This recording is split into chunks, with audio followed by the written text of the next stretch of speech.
This program features live coverage of an African safari and may include animal kills and carcasses. Viewer discretion is advised.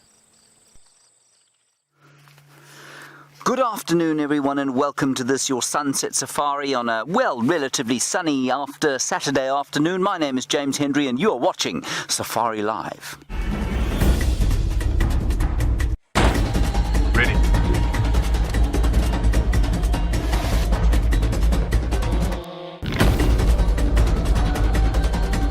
Standing by.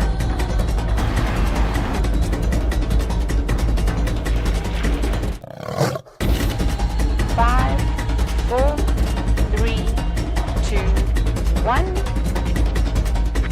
You are live, you are live. This is a very special treat with this elephant herd, everybody. We're sitting here in the northeast corner of the Kruger National Park. We're on Game Drive. My name is James Hendry. As I said, on camera is Brian Thunderthumb Joubert. He'll show you why he's called that just now. On the other vehicle is Jamie Patterson. And as this elephant takes one step to its right-hand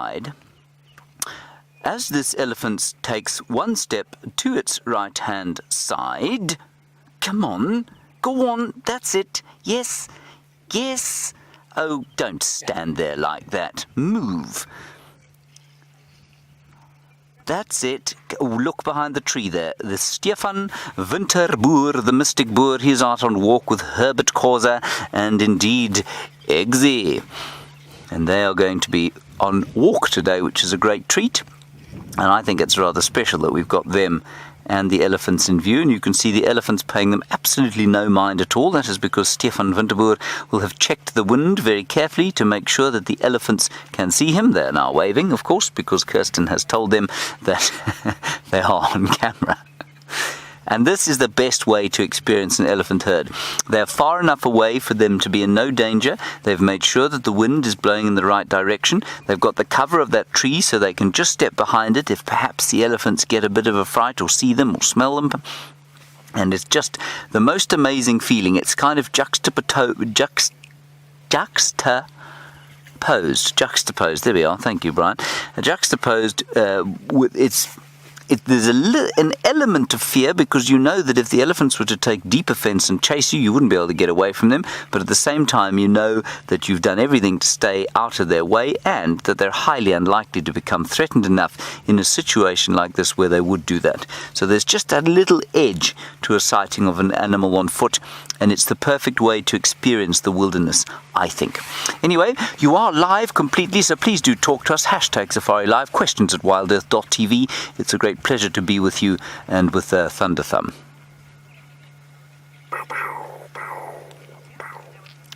Very nice.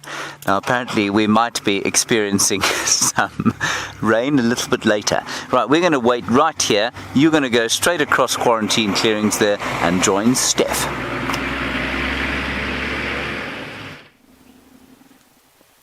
Good afternoon. Yes, and it's such a special treat being back on Bushwalk again. I'm very, very happy and thankful that James brought all our kit back all the way from Kenya. And you're right, you've been looking at us hiding behind this massive marula tree over here. By us, I mean myself, Steph Winterboer, and Xander on walk today. And yes, we've got this herd of elephant. Now, with elephant in particular, when you're on foot, it is a very, very good idea always to keep an eye out for your wind direction. And I know that sounds a bit weird, but we use an ash bag that's filled with ash from our fire. And we shake it just like this, and it releases a fine little dust of ash, which is very sensitive to the wind.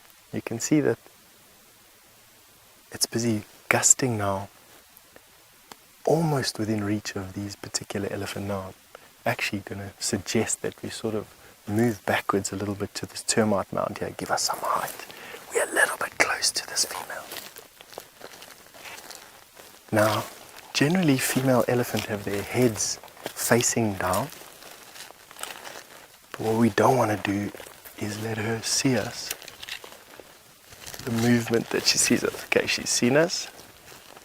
Alright, now we're just backing away, nice and quietly. Right, now elephant for me are probably the single most dangerous animal to approach on foot. And while these elephants look pretty relaxed with us, and they are pretty relaxed with us, the worst thing that you can do with elephant is get complacent. Throughout my guiding career, some of the worst and scariest stories that I've ever had encountered have been with elephant. And it's mainly because guides and people get fooled into thinking that elephants are our friends and elephants are such calm beasts. Anything but. They can get very aggressive and very defensive of their young. And me personally, I think that it's probably because they're intelligent enough to have a bit of an imagination. And that imagination, with imagination comes a little bit of fear. And that fear is when they see people on foot. Not so much in the cars, not forgetting that people on foot have been a threat to elephant and the ivory they carry in their tusks for thousands of years, more than 4,000 years. Ivory has been a tradable commodity of high value.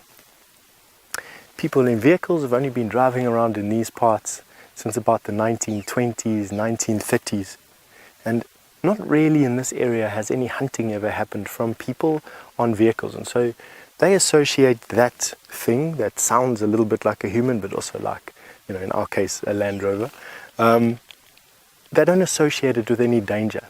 But the last 4,000 years of breeding has taught these elephants to be scared of people on foot. And it's for that reason that you're a little bit wary of them. Not a good thing to be scared out here, just a good thing to keep an eye on all those things that you need. So you can see, always just checking to make sure that the ash is always blowing away from these elephants and that we've always got a high point to move to. In this case, this particular termite mound. Now, on that note, I'm going to say goodbye while we are moving across quarantine and going to go and look for something else. We're going to send you over to Jamie, who's going to say hello. Okay. Good afternoon and welcome on the Sunset Safari, and what an exciting start that was. My name is Jamie, and this afternoon I have Viam on camera with me, and we're trundling along on the newly resurrected Jigger. Now, the one thing about us being back on Jigger is that a couple of things have gone wrong which prevented us from going out straight away. But for now, touch wood, all seems to be well and working. So, I would love to have joined in the fun with James and Steph and everybody at the elephant sighting that was right outside the DRC. But we have a very special mission this afternoon. Hello, Impala. And that is, I'm not even going to stop at the Impala, I'm afraid. I'm actually racing through to Gowrie, Maine, which is our southern boundary, because I'm really hoping that Tundi is still there with her two little cubs. The reason I'm racing there is because I'm hoping to get there before anybody else does, which is, I think at this point, a vain wish. I don't think it's going to happen, but hopefully we'll be able to join the queue and finally get to see Tundi's cubs. So that's what I'm hoping for this afternoon. For those of you who are just joining us, for our new viewers, Tundi is a female leopard. She is the daughter of Queen Karula, the leopardess that has her territory around Djuma. And she's the oldest daughter of Karula, alongside her twin sister Shadow. That's where we're going this afternoon. It's a sighting on a main road, which essentially means that every single vehicle in the northern Sabi Sands can drive that road and can go to that sighting. That's why we want to try and go and basically book our place in the queue. She's been taunting us, wandering along Torchwood, Chitwa, just never quite where we could have a chance to see her. And that's my hope, that we finally get a chance to see her. Now, that is my plan, which is why I'm not really too keen on stopping for anything just yet, unless we see something spectacular along the way. I'm going to make it my mission to go and find Tundi.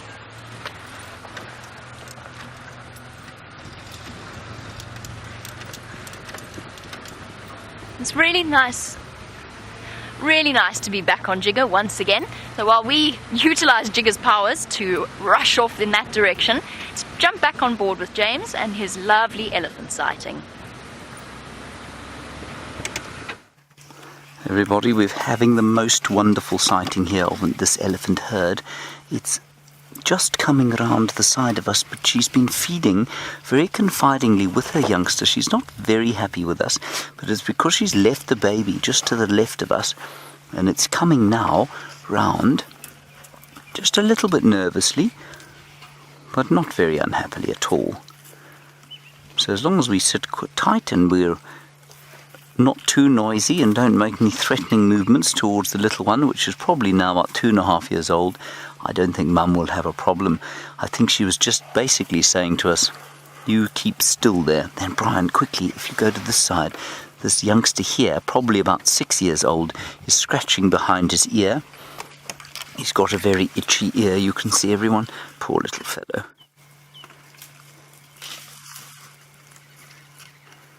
He's quite sweet, isn't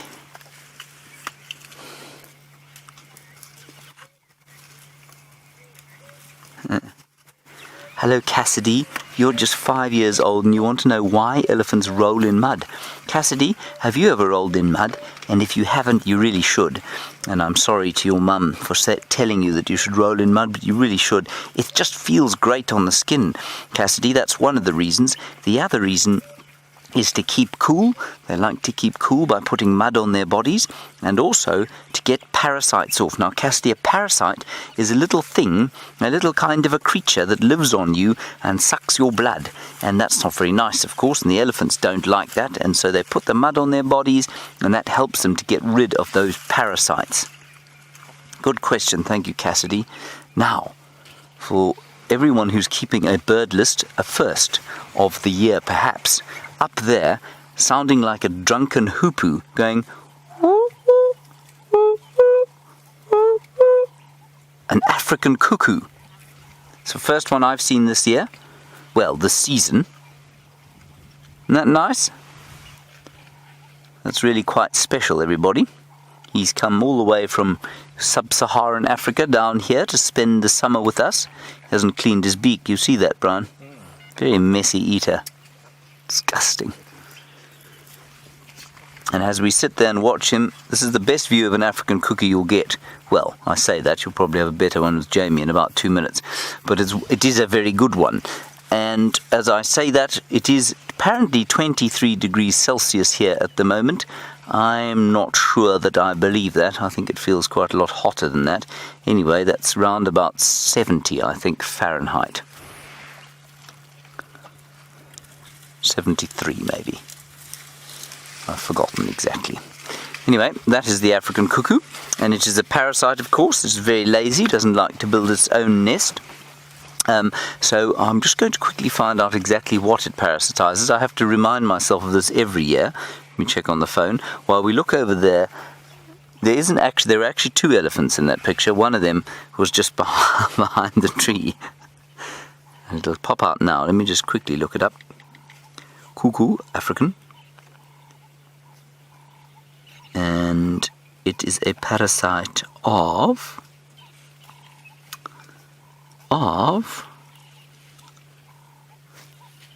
fork-tailed drongo, largely.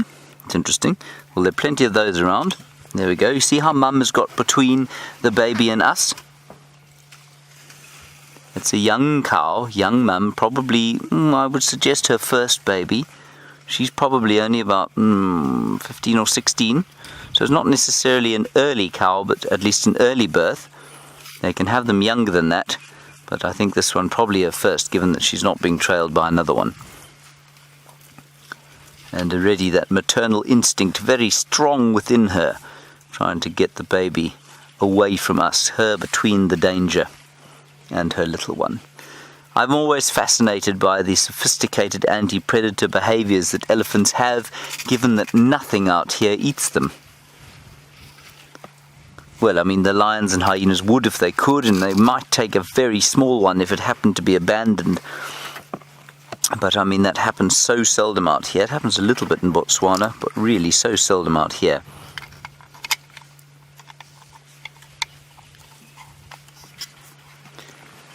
Now, let me just move very slightly, and I'll show you another interesting thing. I'll just keep rolling back like this, I think, Brian. We don't need to start the engine. There we are. Now, while that elephant scratches itself as we go off to the right there, those two there, in the distance you might see a roof. Under that roof is sitting the final control, everyone. And this is what happens. You see, this is the paradise in which we find ourselves. That is the office of Kirsten and Jerry and Louisi, and I'm missing someone, and Rebecca. I nearly got myself into trouble there. Rebecca and Alex and Connor are knocking about there, and they're elephants just outside their office. Isn't that great? I think that's just marvellous fun. They could stick their hands out and wave to you, but they're twiddling knobs at the moment. They're unable to extricate themselves. They say they could, but they won't. They're very shy, you see. Very shy and retiring, all of them. And perhaps an appropriate time to tell you that Rebecca has just purchased a ukulele, everybody, and so with any luck she'll make her debut at the Fireside Chat fairly soon. I'm now going to be killed on my return.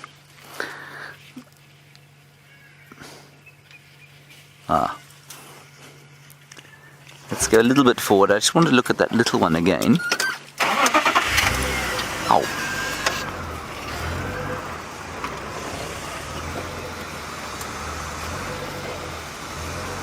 Donna, it is not just you. You say, is it just you, or does anyone else notice that the elephant's spines have been sticking out more than normal? They have. It's a result of the drought, and the result of the fact that I think they wore the drought the worst. I think they're the ones who struggled the most with the lack of green foliage to eat.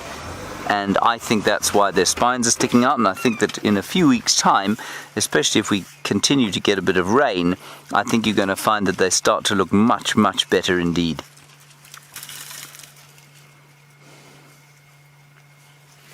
That's a good question, Donna, because they don't look great. You can see their hips, not only their spines, you can see their hips.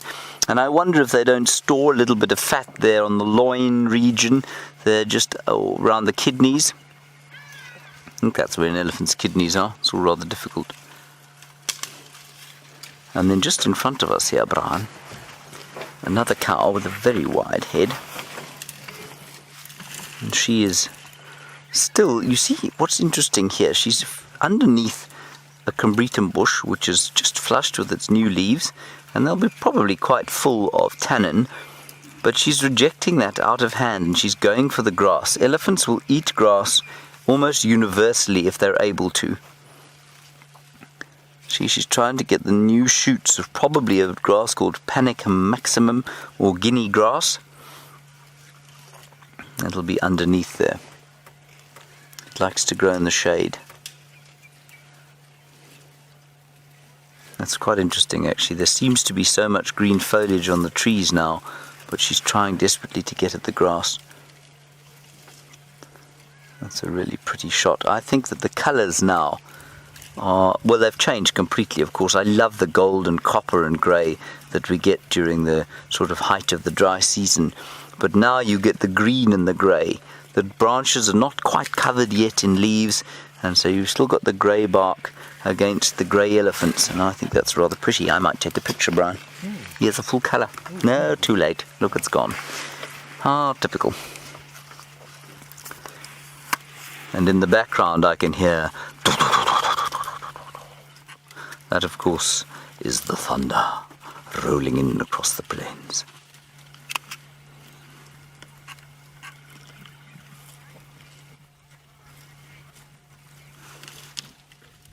Hello, Michael. You're wondering about the distance that a herd like this might travel in a day. It depends very much on the time of year, Michael, and obviously the region in which you are. So here in the Sabi sand, where water is almost as easy to come by as it is in Venice, because of the artificial water that's pumped all over the place, you'll probably find that these elephants don't move. I'm going to say I don't think they'll move much more than 10 or 12 kilometers in a day. That's about 6 or 7 miles, maybe a bit more. In the dry season, they'll definitely move more than that. And in other parts of the Kruger, where water is more distantly spaced, you'll probably find they could move easily 20 or 30 kilometers in a day, which would be 12 or 18 miles. Then if you go to a place like Botswana, where they're moving constantly between water and forage, and as the dry season progresses, obviously the forage gets further and further away from the water, I think you'll probably find that they can travel at least 50 kilometers in a day sometimes. They won't be able to maintain that for long without very good forage and very good water. And 50 kilometers is about 30 miles. But it really does vary depending on the condition, the time of year, etc., etc.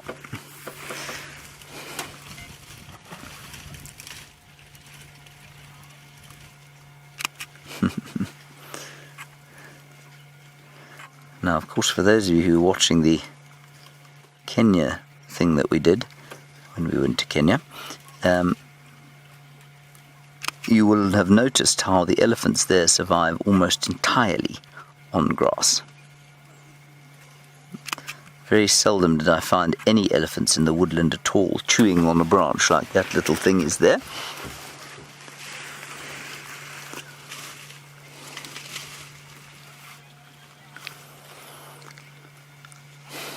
Hello Monty, the answer to your question is sometimes. You say, when elephants eat grass, do they pull up the root system as well, the whole plant? Sometimes they do. Normally, if it's not a very established grass plant, they can. And especially if it's put up the culms. Now the culms are the sort of strawy bits on which the inflorescence sits. And when they lift up the when they've gone straw-like like that, and the straw is quite strong, it's full of structural material, then they can pull up the whole plant. But if they're just tearing leaves like they are here, it's only grass leaves, then you'll find that they probably don't pull up the whole plant at all. Let's go a little bit further down the road here. We'll go back home, Brian, I think, don't you? Alright, while we're doing that, Jamie Patterson has got a bird, one of 4, named after William Burchell.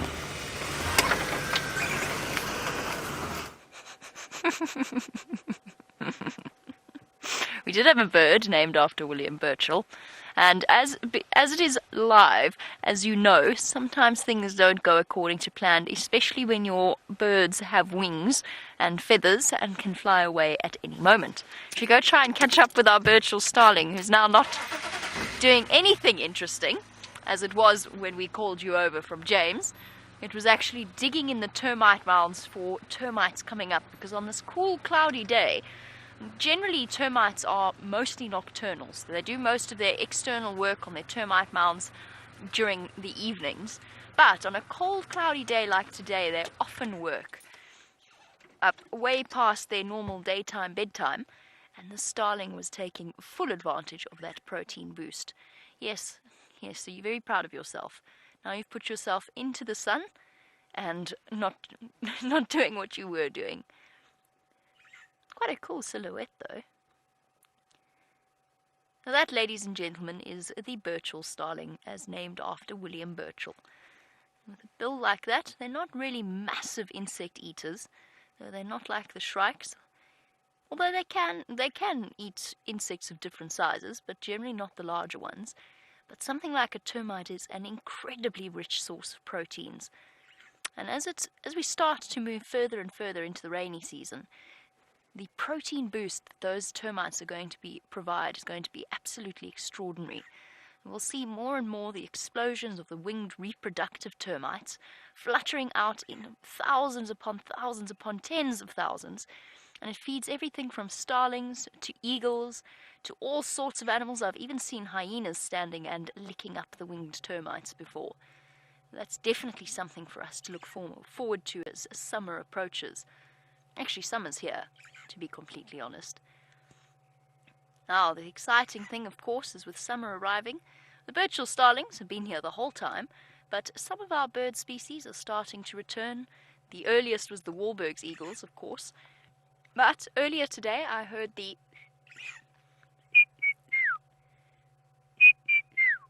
of the red-chested cuckoo. Now, it's not a migratory cuckoo species, but we don't hear them at all during our winter months. and generally they move closer to areas that... Sorry about that, that's very, very loud. But I have to have it loud because, exciting news, we are on standby too for Thandi and her gorgeous cubs. It's going to be the very first time that I see those cubs, and for most of you, it's going to be in fact for all of you, it's going to be the very first time that you've seen them. If you're lucky, you might have seen pictures, you might have seen videos of them. That's all I've seen, but now we're going to go and see them on our live safaris. I'm just waiting for our opportunity. We're waiting behind Mike and Andrew from Cheetah Plains. We're going to go through. I'm so excited. I want to go now, but I can't. We just have to wait. We just have to wait our turn. But that's why I have to listen to my radio. I have to make sure that I am on top of the game. Okay. While we lurk around and waiting for our chance, let's go across to Steph, who's a little bit tired already.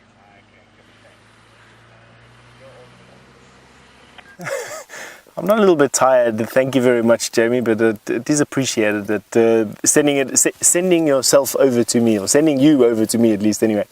I'm sitting at a pretty weird looking piece of bush. This here is a piece of sickle bush that an elephant has ripped out, roots and all. Now, a sickle bush like this, in this present form, are Brent's worst nightmare because they give him every single puncture that he's ever had. These spines on the end of these branches are just unbelievably tough, and you'll hear him talking quite often about the way that this is referred to as the puncture tree. But I like to think of it in a few other senses. Firstly, the wood is really termite resistant. It's really hard and used as an excellent firewood, and also as an implement handle. So if you are making or if you have an axe that has broken a handle, or a spade or a pick that has broken a handle, the wood from a sickle bush can help you absolutely. Secondly, it makes really good firewood, so chefs like it and cooks like it. People like Tandikila that you're about to catch a glimpse of, or that Jamie is waiting to ambush, or James is waiting to ambush, whichever one it is. But one that I quite enjoy it for is the making of bows. Bow and arrow, the bow part. In this particular area, the bows were made from bits and pieces of sickle bush. And while I've been walking around today, I thought, well, why don't we dedicate this week to making a bow? Now, I can take you with on the journey of selecting the piece of wood that needs to be selected for this bow, and how we carve this bow out of a piece of wood, and how I test it. And then finally, obviously, the pieces in the pudding, or the prizes in the pudding. We're going to see if we can shoot an arrow, not at an animal, not at anything as macabre as that. We'll probably just shoot it into the sky or into the side of a termite mine that I can show you. But what we're looking for a piece of wood to start with. It's probably about that diameter. The reason being is that we need this hard wood. We need this heartwood. That there is what gives the bow its kinetic energy. And the white wood around it is what gives the bow its flexibility. So we need a rigid core, and can bend, but not break. And that's what we're looking for. So that's the cross section that we're looking for. The length, of course, English longbows are about this much taller than a person is. I'm not going to be able to make an English longbow out of something like this, but I will be able to make, hopefully, a little bushman bow, which for me would work just fine. For that, I'm probably going to need a piece of wood about that long. So I will take it from this shoulder to the tip of my fingers. That's as long as what I'm going to take it. Doesn't necessarily have to be uniform, or uniform thickness the whole way through. It also doesn't have to be perfectly straight. The reason for that is we're going to be carving bits and pieces off of this bow, and we're going to be doing that after I've selected a nice stick. And then, of course, comes the most difficult piece, is the arrow making, which of course we're just going to be doing as a token gesture, nothing else. But first for the bow. So we've decided against this particular one. It is too gnarled and has too many bifurcations on the branches. And so this one is not going to work for us, but we'll carry on looking, and we're definitely going to keep you posted. Don't forget, you can ask me questions, even though we are on foot here in the middle of Djuma Private Game Reserve. Questions at wildearth.tv, and you can use the hashtag Safari Live, and whatever questions you ask, we'll try and get through them. Of course, we are on foot, Xander, myself, and we have Herbert on foot It's just the three of us. We're not surrounded by cars, we're not surrounded by a helicopter or men in tanks at all. It's just us wandering through the bush and hopefully uncovering all these fantastic sights and sounds that we can over here. Winter almost at an end for me, which is a good thing. I battle in winter because my favorites, the insects, are all in hibernation or hiding away or very, very difficult to find. But we've just had our first rains, probably about a week or two ago. Now, last night we had a little bit of rain. Today it's been overcast, predicted rain for this afternoon and into tomorrow. And what we're going to see is this sort of swell of insects coming out of their hiding places and making use of the summer. And that for me is the best. Summertime out here in the bush is for me the single best time. And it's because everything basically writhes with all the insect activity around here. And of course, on that micro scale, there's warfare that goes on that is astounding to the eye. We all think that lion and leopard have it hard out here. Wait until you see what happens to some of the insects that we're going to be having to show you over the next couple of months. All right, Xander, I think what we need to do is walk up here so we can not lose signal. So Jessica, you've just asked me if I can make string for the bow from natural materials. Yes, absolutely, Jessica. We can make string for the bow from natural materials. What I will probably do is, along this journey of making this bow, I will make some natural fiber string so that you can see how strong and how resilient it actually is. But what would be better is that most of the bowstrings that are made out here were made from sinews and tendons. So, for instance, what joins my fingers to the muscles that work my fingers are these tendons here. And those would have been used from animals, not from humans, of course, but from animals that would have been rolled into a rope, and they would have been dried and they would become quite pliable, and they have quite a tensile strength. You could stretch them quite far without breaking and let go. We're not going to obviously kill anything out here. We're not going to be skinning anything out here or using animal parts, but I will use a fiber rope to show you that it can be done. I'll show you how it's done, and I'll probably end up using my shoelace or a little bit of paracord as the actual bowstring when we finally get down to it. Alrighty, let's carry on going. Now I came down this particular drainage line today because we wanted to see if any of the pans that are around here have got any water in them, and unhappily I have nothing to report. It hasn't been enough rain here to give a single one of these pans, not a drop of water. But we're going to keep on meandering across the plains over here, Juma, and in the meantime we're going to be sending you over to Jamie for an update. As we slowly trundle forward, I've just realized something. I think that Tundi was closer than we thought. Let me just check with Andrew. Andrew, sorry, I thought she was a bit further away. Negative, but there's only Manana here, no cubs around. So I'm not so sure with this situation yet. But yeah, I just got here, and then sooner maybe I'll make space for you. Copy, no problem. Sorry, I'm going to go back a bit. Not in the Mulwanini at all. The Mulwanini is quite a lot further away. So basically what's happened here is it's a one vehicle only situation. Only one person is allowed to go and see her at a time because the cubs are so young and because they're not actually very relaxed. And what we'll do is we'll scoot backwards. In theory I'd like to turn around, but there's quite a large embankment on this road. There we go. Okay, so we'll just wait our turn. We'll wait for Andrew to finish up and then we will make our way in. Okay, let's see what we can find you to keep us occupied until then. What's around? I know you were discussing the weather with, there we go, with Steph. There we go, we've got some impala in a very, very, very far away. But it is worth it, I promise you. This is going to be worth waiting. No, now I can't even see the impala properly. Sort of see them. There we go. Animals aren't playing ball this afternoon. And we're just waiting patiently, quietly for an opportunity to see these adorable little cubs. But for now, we've got some impala to keep us company. They're very close to where she is. Apparently she's actually got a kill just where Andrew's sitting. And I think it might be an impala kill. There you go, that's on the menu for all of our leopards, male and female. For a female like Tundi, it's actually quite an impressive catch. To me, she's always been one of the smallest leopards I think I've ever seen. To grab an impala for her is probably an animal that is even greater than her weight, or even heavier than she is in the case of the large rams. Maybe a ewe like this one that you're looking at the moment. That could be a roughly equal to Tundi's weight, and it just goes to show just how incredibly powerful those animals truly are. You think about the fact that a leopard can take an impala carcass up into a tree, lifting their own body weight using their fingernails and their claws, but imagine it's the equivalent of using a human's fingernails and holding it in their mouths and being able to leap up into trees, pulling it up 10 meters into the air. How incredible is that? It boggles my brain every time I think about it. Okay. Let's move on. We're not going to go too far away though. We're going to stick in the area.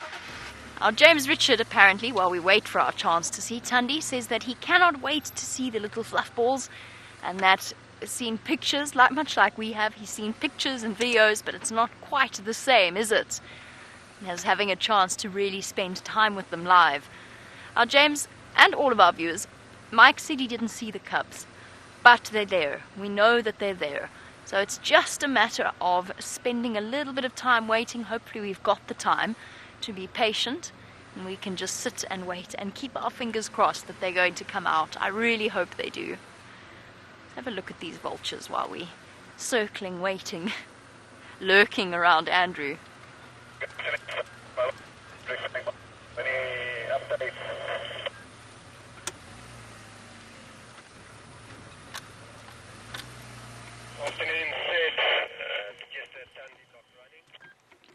There you go. Although it's cold and it's a cloudy day, it's not too cold, which means that our vultures, like our white-backed vultures, there you go. If you look really closely, you can even see why the vultures are called white-backed vultures. They've got a sort of vivid strip of white just above the tail. Oh, that one's looking a bit weather-beaten. What they're doing at the moment is riding the hot air thermals, so hot air rising off the heated earth surface. And basically, it's one of the most energy-efficient ways of flying. There's a slightly holy patch in its wing. And those feathers will go bright. There you go. Look closely. I know it's something we often get asked about why we call them the white-back vultures. And it's the white-back that you can actually only see when they're in flight. Come on, turn one more time for us. Show us that white-back. It's gliding effortlessly through the air, circling around, looking for anything. And that, of course, the ability of vultures to spot carcasses on the ground from such an enormous height is one of the reasons, weirdly enough, that they fall behind their persecution. People didn't understand just how good the binocular-like eyesight of a vulture truly is. And as a result, that sort of led to this belief that they can see into the future and predict where there are going to be carcasses, because they just seem to arrive whenever there's a kill. That's not the case, of course. It's the fact that they have brilliant eyesight. But what it does mean is that people started believing that vultures could see into the future, and therefore the logical progression of that thought, for some bizarre reason, is if you sleep with a vulture's head under your pillow, or perhaps make a potion with a vulture's brain, automatically you are going to be able to see into the future, which is, of course, complete and utter nonsense. But with the end of apartheid in South Africa, they reintroduced the legalization of gambling and the lottery, and lots of desperate people trying to get money somehow all went to their local witch doctors or the sangomas, and they were given these vulture brain potions. And as a result, although it has started to sort of slow down, as a result, what was often happening was people were putting down poisoned cows, carcasses of anything that they could, which would then in turn poison up to 200 vultures. It's an animal species that might not be as glamorous as some of the other poached animals, or animals that we have to be deeply concerned about, but it is still an animal that desperately is in need of a protection. and they're all gone. Luckily, at the moment, it's the one of the few animals that the drought has favoured. There are lots of very fat and happy vultures fluttering about with bellies full of animal. Right, let's head across to James, find out what he's up to, and I will be back with you shortly, hopefully with Tundi and her cubs.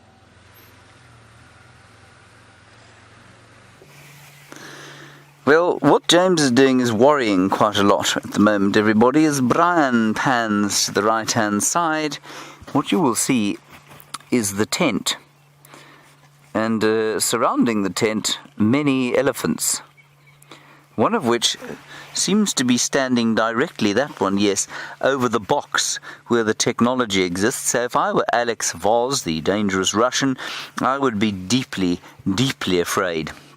Anyway, what we did see with the elephants, I don't know if you managed to catch the broadcast, but what we did see is that Ronald the Rover, who was down by the waterhole, when the elephants came, and so I think, despite my worry about the elephants there at the tent, I think you'll find that everything is absolutely fine there and that the elephants will avoid doing any kind of damage. I hope. Don't you hope, Brian? I do hope. Me too, I hope so much. Anyway, I'm going to ease very slightly forward so that Brian can get a decent picture of this cow next to us. Because I think what she indicates very nicely is the strain that the drought has put on these elephants. You can see her shoulder blades, you can see her spine, you can see her hips. She's not old. I wouldn't say she's much more than well, she's probably a bit older than 10. She's probably about 15 or so. And you can see that, so she's not old, but she looks much older than she might.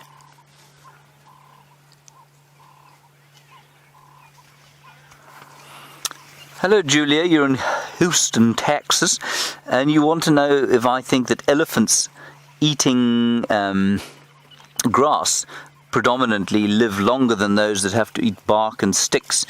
Well, I mean, the story is that elephants living in a place like the Okavango Delta, where there is a lot of reed for them to eat, lots of grass, and they eat less in the way of sticks.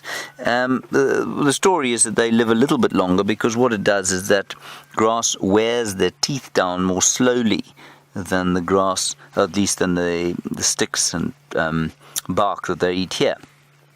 So their last set of teeth comes round about when they're, I think, what is it? I've forgotten this number. I think it's 47, the last set of teeth comes through. Now, when that last set of teeth wears out, then the elephant will eventually starve to death. Oh, that's wonderful stuff. And so in a place you can imagine where the teeth are not ground down quite as quickly as they might be here, well, then I think the elephants will probably live a little bit longer. How true that is or how much longer, I'm not sure. And I'm not sure that anyone's really tested it, because I actually think it's quite difficult to age an elephant, especially when they get really old. And so for them to say, yes, well, you know, I'm almost certain that no elephant has been followed from birth to death, you know, where it's died of old age. So I think a lot of it's guesswork, but it does make kind of sense to me, but it won't be by a huge amount. We've lost quite a lot of light already, you know. The clouds are building a little. She's coming a little bit closer now, which is rather fun.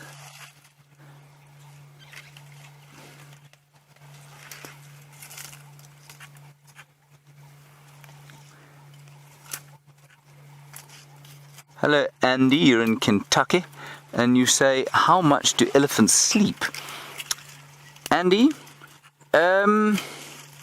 Well, it's difficult to say, but figures I've read include roughly sort of 4 or 5 hours for a big adult and up to 8 hours for a very little one. But I think you'll find that it's probably less than that. We know that giraffe are the least sleepy of all the mammals, and they don't sleep for more than apparently for more than half an hour at a time, or half an hour in a 24-hour period. That's sound sleeping. So that's quite interesting. And I think you'll find that elephants probably, I think they sleep more than that, but not too much more. And the bigger you are, the less you need to sleep, apparently. That's a lovely shot there, Brian, of the elephant's toenails. She hasn't painted them, has she?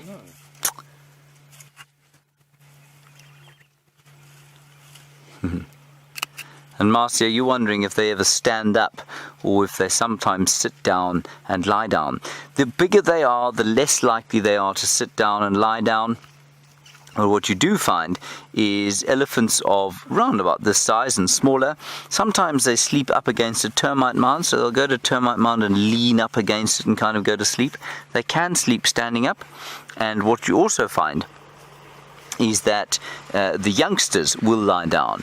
And the bigger they are, what happens is the bigger their organs get and the more likely they are to crush the organs beneath them when the elephant is not standing upright. And that's one of the reasons that they don't sleep while they're lying down, or they don't try and lie down to sleep. This is fantastic, I must say. Just trying to get as much grass as possible. You see that? Not wanting to eat too much in the way of hard stuff.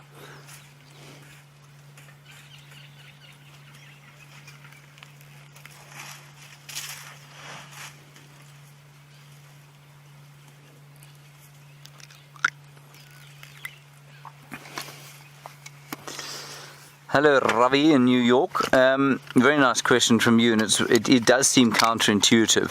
You say it's amazing that an elephant is able to get to this size on a diet purely of of vegetation. And what are their nutritional requirements? Before I answer that question, Ravi, the question that I must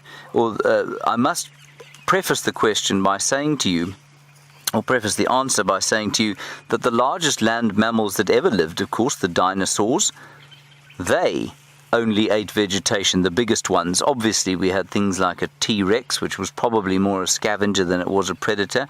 We had the velociraptors, which were definitely predators, but they were much smaller, if Jurassic Park is to be believed. I don't know a lot about dinosaurs, but I do know that the Brontosaurus and those enormous ones, in fact, what's that? Their latest one, the biggest one they found was something called, was it Gigantosaurus? I think there's a Gigantosaurus. Anyway, they were all herbivores. And what that goes to show you, of course, is that the bigger animals, or the bigger you are out here, the easier it is, or the more conducive it is to eating vegetation. So the biggest carnivore we have out here, of course, is the lion, which is less than 1/10 the size of an elephant, and probably about 1/20 the size of an elephant. So I think that's quite telling. And Ravi, the reason for that is that there is so much vegetation around, and so you don't need to keep hunting. The strains of hunting are large, and although the food is more concentrated when you're a hunter, it seems that the strains kind of, it's almost easier, if you like, to be a herbivore. And I think a carnivore the size of an elephant in an environment like this would probably be completely impossible to survive out here. It would be utterly impossible because there simply wouldn't be enough to eat. That's a kind of half-hearted answer, if you like. I'm going to think about it a little bit more when I talk about the nutritional requirements and perhaps the limiting nutritional requirements. But before I do that, let's go across to Jamie Patterson, who has got a special friend. A very special friend indeed, and one that we haven't seen in a very, very long time.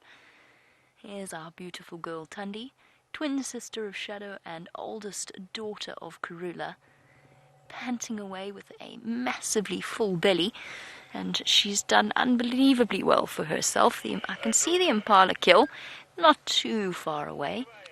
Now I am speaking quietly. There's the impala, and actually apparently she has two in there, and there's still plenty of meat left on it. She hasn't snacked too much on it. Hey girl? Okay. Now, while our beautiful female leopard snoozes away, we've just got to hope that in the few minutes that we get to spend with her, she's going to call her beautiful little bundles of fluff out. They'll be here somewhere. I've been squinting into the bushes, squinting into the trees, trying to see if I can spot them. There's no sign of them. Now, apparently Tundi's in her characteristic bad mood. I don't think she's necessarily a grumpy leopard, but she doesn't broke any nonsense. And she has no compunction about snarling or growling at vehicles that overstep the boundary. It's actually something I know you shouldn't have favorites, but she's definitely high up there in terms of mine. I don't know what it is about her. I think it's her feisty nature and her very tiny size, and I find incredibly appealing. Hey girl, what is incredible to look at with Tundi, having seen Shadow recently quite a few times, and Karula as well, is just how close the three of them, or how similar the three of them look. There is such a strong family resemblance with those females. Tundi really looks like Shadow, just different. Which makes sense. She is her twin sister. Oh, catch those flies. Are they bugging you, girl?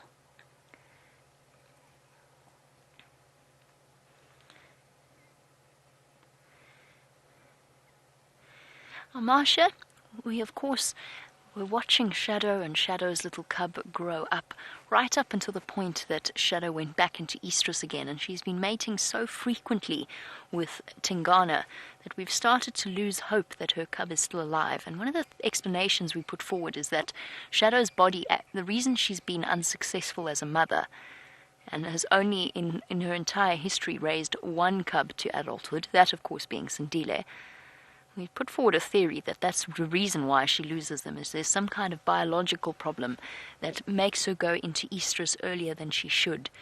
You want to know whether or not Tundi shares that problem. And not as far as I know. I don't think so, but unfortunately, having not spent enough time with Tundi, it's very, very difficult to tell. And it also is almost impossible for us to tell, just because with Shadow we can come to that conclusion, because she did it with Sindile when he was just about a year old, and then she did it again with this new cub. Whereas it would be very difficult for us to conclusively say, okay, Tundi does the same thing, because we don't see her as often, nobody in this area sees her as often or sees her cubs as often. So it might just be that if she does come into estrus early, it's because she's lost her cubs, and we'll never be able to know what comes first, whether it's an early estrus or the death of her cubs. But so far she's done exceptionally well. Her two little cubs are only a couple of months old. I think they must be, about 3.5 months old now? So still tiny, tiny compared to those of Karula. Come on, girl. Come on, please, for us. And Michael, you've asked the question that I was thinking of as well, so thank you for sending it through, because I forgot to talk about it. Michael wants to know if anybody knows the sexes of the cubs. Oh, yes, this is good. This is good. She's up, she's going towards the kill. I think she's going to go and feed. Come on, call your cubs, girl. Where is she going to go before we reposition? She's covering it. Toilet break. Something that leopards are better at doing, getting up and going to the toilet away from where they've been lying. Lions don't always bother to do that. Now, Michael, the sexes of the cubs, I don't know. I don't know if they've been properly sexed. It's only recently that they've actually been seen a few times. Okay, let's reposition. Only now started seeing them regularly, and they're quite skittish little cubs. So I don't know if anybody's really had the opportunity to watch them properly. Now, if it were up to me, how's your view? Let's go back a little bit. There we go. If it were up to me, I would spend the next 3 hours with her, just waiting patiently. Unfortunately, that option is not available to us. There are other people that want to come and join us at the sighting. Back we go then. She starts to snack on her impala. Let's go right forward. But then we could wait for her to call her cubs, because at 3 months of age they will be eating meat. In fact, they'll almost be fully weaned.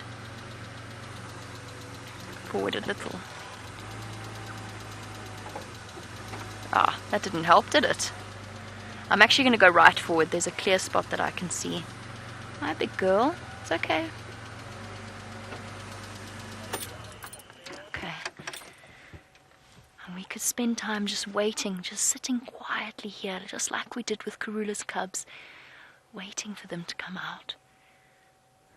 But little leopard cubs are naturally shy creatures, and it's up to Mom to decide when she brings them out. But if we could, in an ideal world, if we could, we'd have a chance to sex them and find out what they are.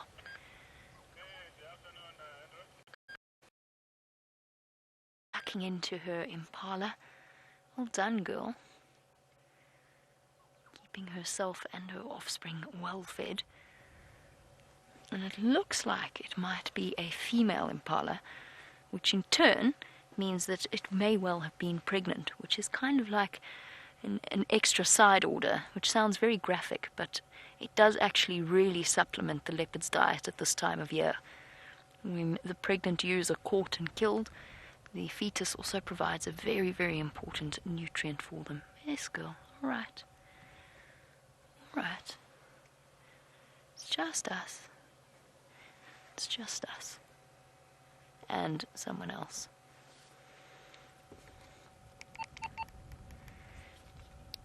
Tax. Go ahead, Jamie. What's your position? Just north of you here on the power line. Copy that. Do you want to give me another 5 minutes and then you can make your way in?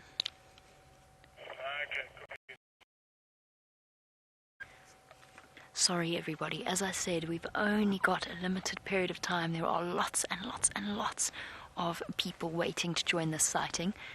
What we can do is go and do a little loop around Cheetah Plains and then hopefully come back. Because I've just heard that Karula's been found on Little Gowrie. And that might mean that we could potentially spend time with Tundi right up until the point that it gets dark. We'll just have to keep our fingers crossed. I'm sure she's going to eat and then she's going to go and call these cubs. I'm loath to leave. Tucking in with her powerful leopard jaws using that carnassial shear, the two back, or the molars that create an almost scissor-like motion to slice through the meat. She's not exactly tucking in with relish, is she?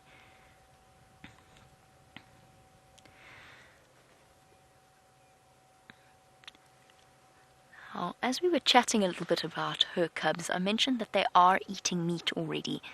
And some of you were just a little wondering a bit about the ages of them. As far as I know, they're about 3.5 months old, unless I'm very much mistaken. Or maybe closer to 3. And we didn't know, unfortunately, we didn't know their exact birth date, as we did with Karula's cubs.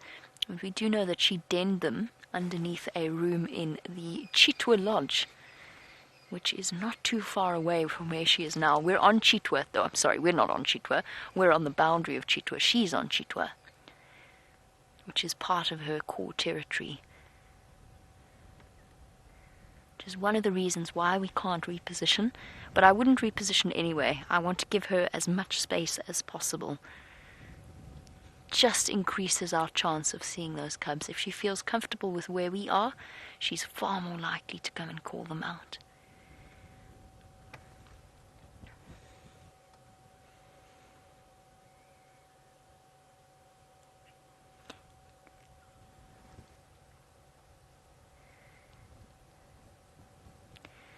Eating a little bit of the lining of the stomach. She has removed the intestines in the stomach, which is the smelliest part of a kill, the part that's most likely to attract attention. And it looks as though she's fed on the organs first. The nutrient-rich liver, kidneys, heart, lungs. Those are usually the parts of the carcass that the predators will consume first, just because they're the most nutrient-rich.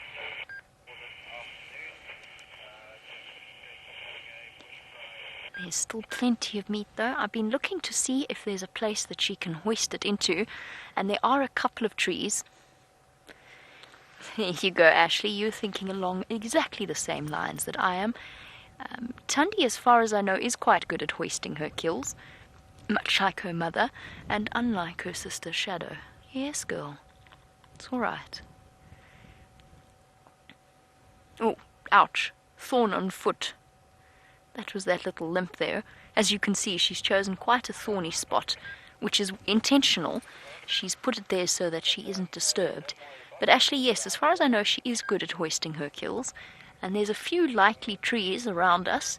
There's a couple of marula trees that she could potentially pop the kill into, which is a good thing for us and for her. Means she will keep it safe from scavenging hyenas.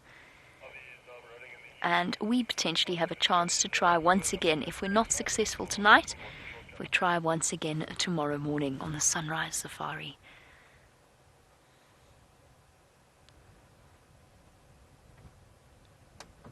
She's actually plucking bits of the fur off, which is very, very common leopard behavior, so that she can get through the skin. Blah, blah, pliff, pliff, pliff. Mouthfuls of soft, fluffy white impala fur. What's she looking at? It's also quite windy today, which also might make her a little bit more on edge. Come on, girl. It's one of those things where patience is always so difficult, just so desperate to see Tundi's cubs, and yet at the same time, when we do finally see them, it's probably going to be one of the most rewarding feelings in the world. When we do finally get that first glimpse of little flash of spots, just like it was with Karula and her cubs. Those brief moments of joy. And then, of course, scenes like the one Brent witnessed yesterday. He was showing me videos. I was very jealous of the sighting he had with Karula and her cubs. We can all look forward to seeing something similar with Tundi. Go tucking into the muscles. She's barely touched the legs and the rump, which after the organs, the top parts of the thighs are definitely the most muscular part of the animal, and therefore where she'll get the most protein.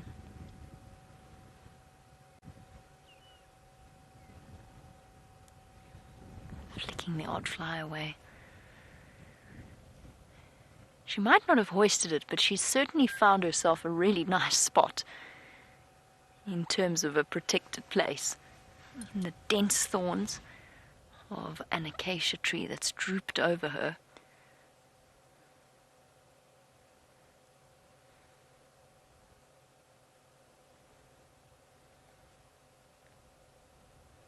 At least we know that she is healthy and well fed.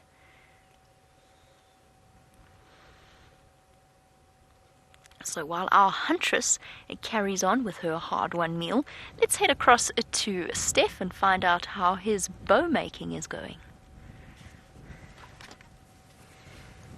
Our bow making came to an abrupt stop. For those of you who are just joining us, we started off our afternoon with some elephant and then moved on into selecting a bow, which I'm going to be building over the next week. But I cut myself this afternoon and my plaster came off, and so I wanted to find a natural coagulant, and this little piece of green bark that you're seeing over there is the bush equivalent of a coagulant. It coagulates the blood. It's tannin. So I cut myself, as you can see this afternoon, trying to make a rope look pretty for James, and I came to this tree here. This is a silver cluster leaf tree, a terminalia, and the young branches are full of tannin, and tannin stops bleeding. So I cut myself a nice sliver of bark and I put it on my cut, and the bleeding has stopped. And because I was already in the process of debarking a stick, as you can see, I took all the bark off that stick, which is just a little branchlet from the tree behind me. I thought that I'd make Jennifer some rope so that I could show you all how to make rope from this tree. Jennifer was asking about natural fiber rope. And Jennifer, I started already. This is how far I've gotten while you were looking at Tundi the leopard. Please excuse me, not Tundi the chef. I got it a bit wrong the last time. But you can have a look here. I've already started the rope making process. Have a look at that. I'm going to show you how you do it. So you take two pieces of bark, 2 strands of bark. You start off by rolling away from yourself, and then folding backwards. So rolling away and folding backwards. Rolling away and folding backwards. Rolling away. And you can splice in bits and pieces of bark as you get along. You just obviously just fold them in. So you can get quite good. I'm nowhere near what the Shangaan ladies are like. They can actually do this on their laps, can you believe it or not, and pile out the most unbelievable quantities of rope that they use for whatever reason, basket weaving and mats. In this particular application, I'm just going to show Jennifer and the rest of you how strong these bark fibers can actually be when I'm finished with this particular length of rope. Don't forget, you can ask me questions, even though we're standing out here in the middle of nowhere. Xander, give you a quick overview of where we are. We are in the middle of nowhere, underneath a tree that I'm hoping isn't going to be struck by lightning in the next half an hour or so. And I literally just walked over to the first cluster leaf that I saw because of the bleeding that I had. Donna, you just asked me if my son loved the spoon I made. Absolutely, Donna. He still plays with it every day. He unfortunately hasn't eaten any yogurt with it at the moment. That's what I built it for him for. He keeps it in his toy box, and I don't quite know what he gets up to it. He uses it as a spade, I think, for the most part, which I'm glad of. You know, at least he's busy using it. But, nothing quite like that yogurt spoon just yet, unfortunately. Alright, so now we're getting to two different lengths or thicknesses of bark. You can see it's becoming a little bit difficult for me to twist this one, but that's okay because it's all just part of it. It gives the rope this wonderful character. As long as you keep twisting it and turning it in the right way, and as you can see here, we've come a long way. That's where I started just now with you, and I've already made this much rope. About half a foot of it or so. Now the tighter the weave, obviously, the stronger the rope, and the more strands you weave into it, the stronger it is. You want some pliable rope. It's one of the reasons why we use the silver cluster leaf. They've got the most unbelievably pliable bark, and also you can peel off these long slabs of bark as well, which is also quite nice. Alright, so back to here. As you can see, my plaster is fallen off, and now I'm bleeding onto this rope, which is giving it a nice red tinge, which I'm sure will be the envy of the kitchen when I get back and show Amanda. Right, so you can see the rope is coming along quite nicely there. I should actually just make this one a bit tighter, I think. Rolling away from me, and then okay, rolling away and roll over backwards, rolling away and over backwards.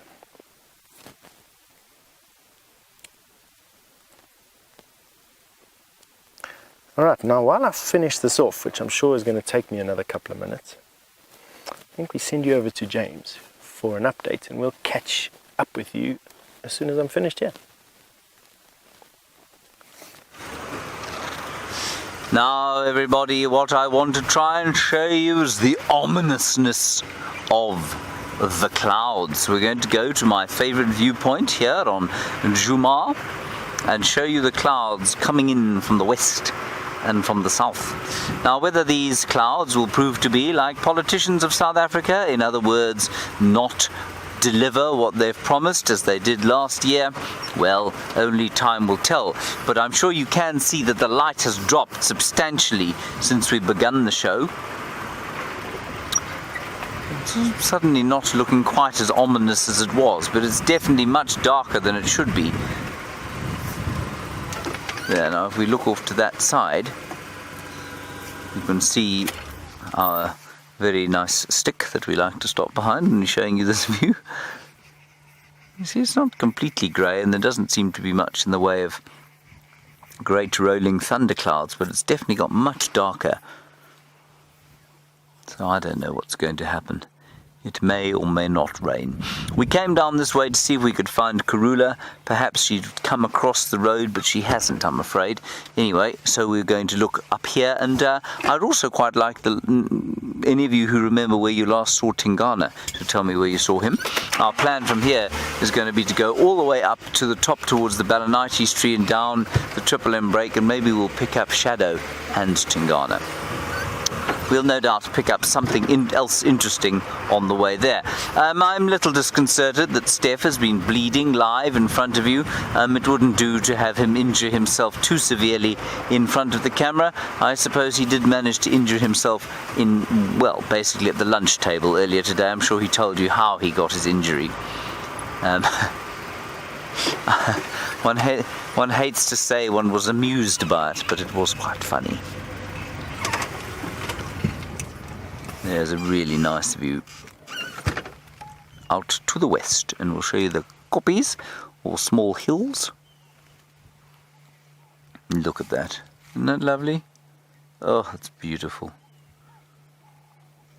Hello, Lindsay. As we look at quite possibly the most beautiful view that we have on offer here, you say, how many seasons do we have here?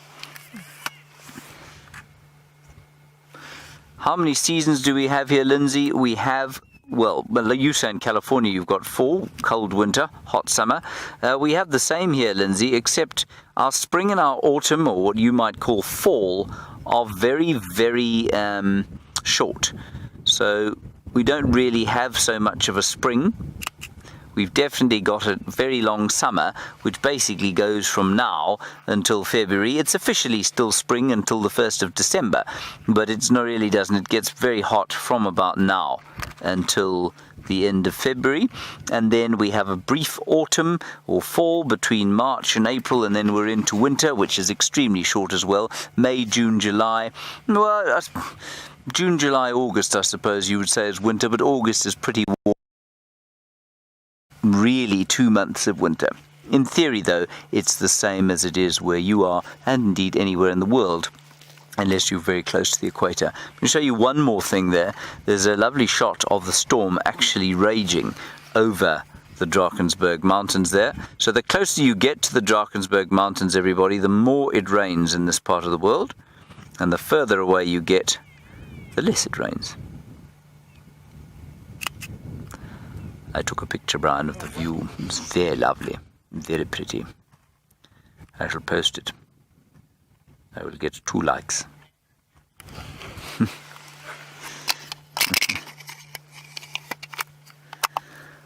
Alrighty, on we go. See what else we can find around these parts. Not a huge amount that I've seen so far, or not a huge amount in the way of tracks either. I don't think you managed to meet Tundi's cubs, which is a bit sad. I'm sorry about that. I'm sure we'll meet them in due course. Oh, I know what I want to find around here. This is where the shikra nest was when I went on leave. I wonder if it's still there. I didn't go on leave though, did I, Brian? No, it felt like leave. Now, the shikra used to be called the little banded goshawk, if I'm not mistaken. Did you feel a rain?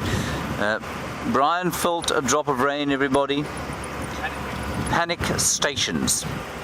Ah! Not really panicking, everyone. We will keep going for as long as we can.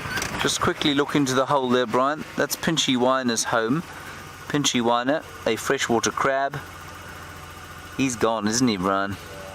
I think Pinchy's moved along.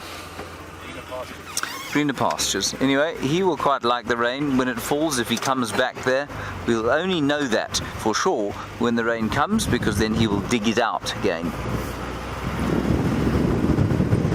We'll keep going if it does rain, for those of you perhaps new viewers, unless it rains very hard. Hello, James Richard. You say Tingana was last on Arathusa with Shadow and a kill, and you haven't seen them. I don't know when that was. When was that, Kirsten?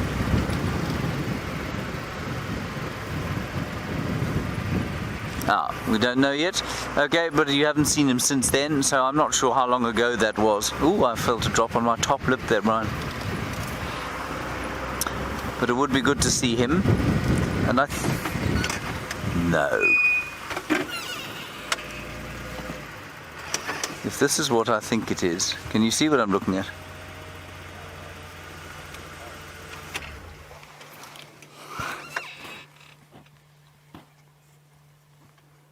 Oh. If you zoom in there, Brian, you can see something looks like it's hanging from that tree. Up a bit, there you are. Right a bit. There.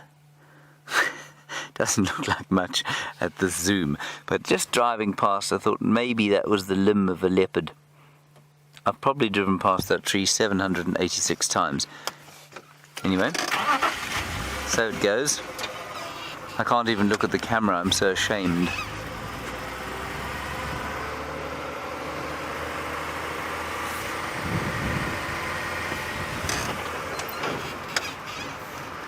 Now, Stefan Winterboer, a master craftsman and cutter off of his own digits, has made a special piece of jewellery. Let's go and have a look. Thank you, James. I don't quite know if I'm a master craftsman. I tend to take instruction about as I give. A product, I made a bracelet from the piece of bark fibre for you. Here's what we started with. Actually, this is what we started with. Where's our stick? This is what we started with. I then peeled it and got that. And now we have made this bracelet. And now I'm just busy attaching the last little bit. So when you do that, you take this, you unwind it a little bit, which is that way around. And you lock this into the fibers, like, excuse my fingers getting in the way.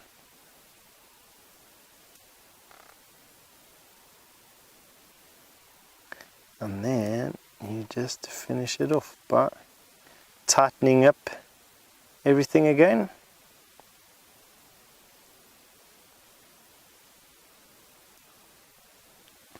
And there you have it. I got Kirsty saying it's beautiful in the background over there. Don't be too jealous out there, ladies, I tell you. I'll make you one. Alright, but you can see that it's fairly strong, this stuff. I mean, let me see. Yeah, that's about as hard as I'm pulling that I can pull it. I mean, we can do a tester over here.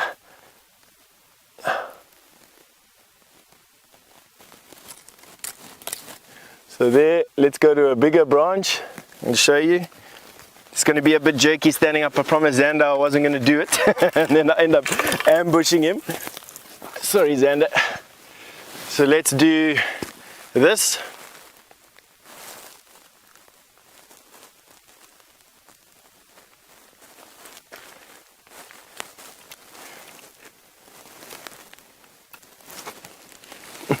As you can see, pretty strong stuff. It's pretty hardcore little bark fiber, that, I'll tell you. So yeah, rope 101 done. Jennifer, I hope you enjoyed that. That's just for you. I'll wear it in remembrance for you. How does that sound? See how long it sticks on my arm for. Alrighty. Take out my swagger stick so that I got something to play as well. I will. Bill, you wanted to know, or good afternoon to you first over here, Bill. You wanted to know if there's any updates on that jar that I found. You know, Bill, I haven't got any update for you on there, unfortunately. And for the simple reason that the owner of the reserve, Mr. Yuri Moorman, owner of Djuma, wanted to come out there the next time we went out there with me and with Herbert, in actual fact, and with members of the community who have hereditary title over this particular land, who used to live here, you know, years ago, and as far as living memory, really. And we just haven't had a time where there's been sort of a mutual crossing over of paths out here, unfortunately. But believe me, when we do go out there, you'll be the first to know. I'll keep everyone updated as to exactly what the outcome is. For those of you just joining us and don't know what we're talking about, we found a pot buried in a termite mound, a clay pot buried in a termite mound a couple of months ago. And we're deciding whether or not it's a bank. That's what was used out here as a bank years ago. People used to take their valuables, not necessarily gold and jewels and everything, put them into a pot, bury them in a termite mound. Termites used to cover the pot, and that's how it used to stay safe and secure. But it could also be a burial appeasement. There's people worship their ancestors out here still. It's part of the culture here. and ancestors need to be appeased, and they also need to be honored. And quite often people bury beer pots in these termite mounds, and it's an offering. It's an offering to the ancestors, and it could be one of these as well. So what's got to happen is the owner of the reserve, in conjunction with community members that used to live here, need to decide if they take ownership of this particular pot or not, and then it'll either be left in situ, which is what will happen if it was a burial pot, or it would be decided if it gets excavated, if this is decided that it is a form of treasure. We don't really know just yet. We're going to first decide what we're going to do. Now, I'm in a stand of tambuetis, but none of these are thick enough. None of these have the prerequisite thickness that we're busy talking about. This is too thin. This one's also a little bit too thin. I want one that's probably about that thick before we make our But while we're ambling along through this tambueti thicket, or excuse me, sicklebush thicket, Jamie definitely isn't. She's on Cheetah Plains, and you're off to go and see what she's up to. I'm starting to wonder whether or not Cheetah Plains was such a good idea. But I'm committed now. I can't turn around and go home just yet. And I am starting to wonder if we're going to get caught out in the rain in the furthest possible point from Djuma. Now, of course, we're all hopeful that it is going to rain. However, it has rather stymied my plans for this afternoon. So I had a really nice plan that I was going to do with everybody, with all of you, which was to use this plaster of Paris that I finally remembered to bring out with me. I was going to use the plaster of Paris to make casts of the tracks. And I've got my empty plastic bottle here. I've got everything I needed, the water. I was going to make go and search for a really nice track in the mud somewhere. Unfortunately, with the sky as heavy as it is, I don't think it's the best idea to do it today. We'll just have to wait and try again another day. But it's something that's really, really nice to do. I haven't done it in a couple of years, so the first few might go a little bit pear-shaped. But we ended up getting really stunning tracks of hyenas and aardvark, lions. It's easy to do. It's something that you can do with your kids at home if you watch what we do. And I'm sure some of you will have already done it. It doesn't have to be leopards and lions. You can take a casting, you can take your kids out to do a casting of their cat's footprint in the garden, or a dog, or whatever you want to do. I thought, because we have had enough rain that there's a lot of mud around, there would be some perfect imprints of tracks somewhere in the road. Hello, Kudu. And I think I'm right. I think we would find perfect imprints, but there's no point in trying it while it rains. If I remember correctly, I even did a casting of a kudu track at one point. Oh, look, she looks like she's got a watery eye. Probably just slightly irritated from the dust or from branches. Something scratched it, maybe. It's just a little bit watery. Kudu with their beautiful, almost heart-shaped footprints. Very, very tricky on the subject of tracking and tracks. Very tricky to tell the difference between kudu, nyala, and sometimes even bushbuck. Now, of course, there is a big size difference between a kudu, nyala, and bushbuck, but you get little kudu, you get baby kudu, and their tracks are roughly the same size as that of an nyala. So it does potentially get quite confusing. But it would be fun, and I think it will be a really nice, a clear way to demonstrate. Particularly, I'm thinking for the tent as well, for James in the tent, to demonstrate exactly how it works. Come here. I'm trying to catch a really... drat. It's gone. A really beautiful moth that was sort of light.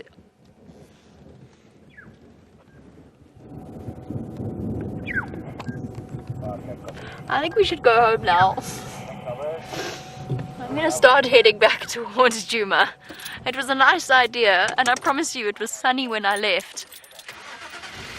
But since we're a mobile lightning conductor, I might start heading back towards home and away from the storm rather than towards it.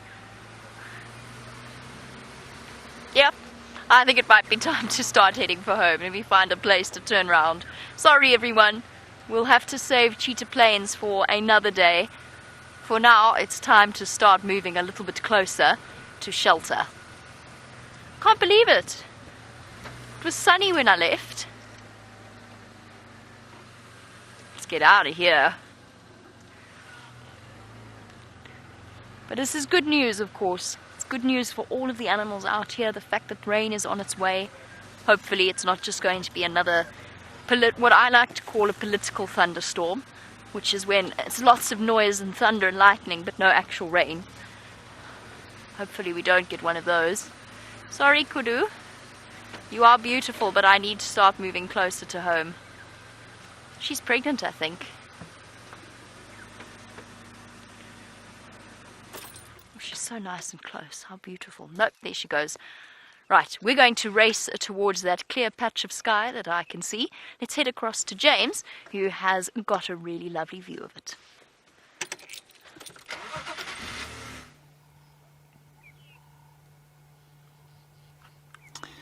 In fact, let's go to full manual. Am I still plugged in? Are we live? We are live. Hello, sorry everybody, I unplugged myself by mistake. There was a deathly silence from Kirsten, Max Smith in the final control, and we were live. I do apologise for my tardy behaviour, and I hope that you will forgive me. Anyway, what an astounding view that is. Isn't it beautiful? I was just thinking about taking an average picture of it, which I have now done. I think that's just gorgeous. And up above us, we can hear... Oh, Brian, did you hear that? Thunder. How appropriate for your thunder thumb. I personally don't think it's going to rain. Do you think it is? Maybe later. Maybe later. Anyway, I do apologise for not being plugged in there, everyone.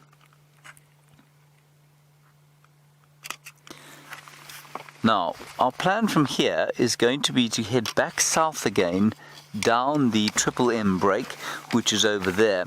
The shikras, by the way, have moved from their nest. We sat there for a while, we played the call of the shikra, they didn't come back at all, so I think they've abandoned that little spot where they've chose. I don't know why that would have happened. I suspect maybe Jamie or Brent saw it, or Taylor maybe, but they've definitely moved on from there. Anyway, hopefully they will find another suitable spot and make some small shikras during the course of the breeding season. Anyway, we'll pop on to the break, maybe just a little foray into Arathusa to see what's going on there. Was there not a huge amount going on here?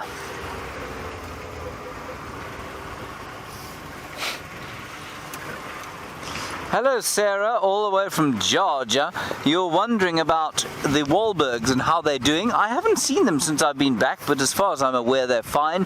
I suspect the eggies will be laid fairly soon. In fact they probably would have been laid by now if the mating was successful that we witnessed one morning.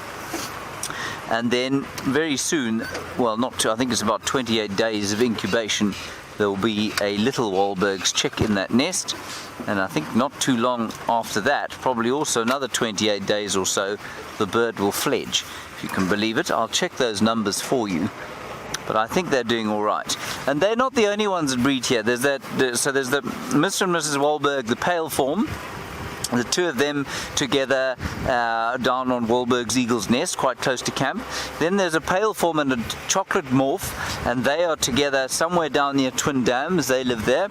And then I've seen another pair of two dark form Wahlbergs somewhere around the place. I forget exactly where, but they have a nest there. So there are at least three that we have, probably 4 or 5 in our traversing area at least.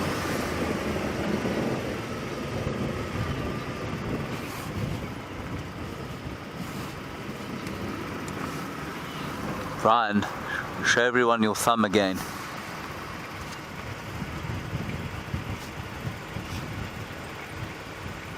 Prescient, that is.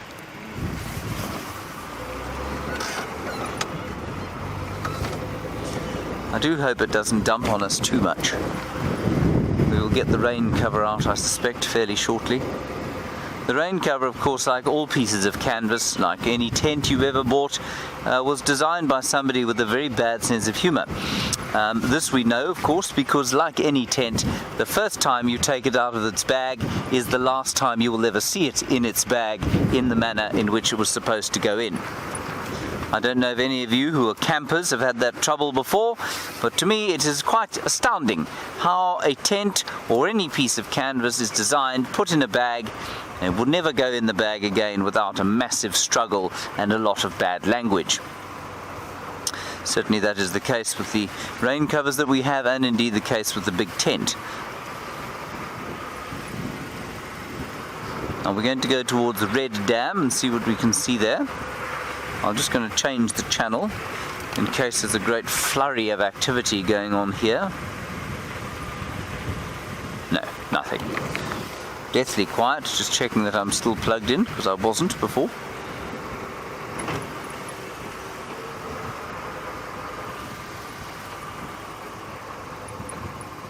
Hello, Tom.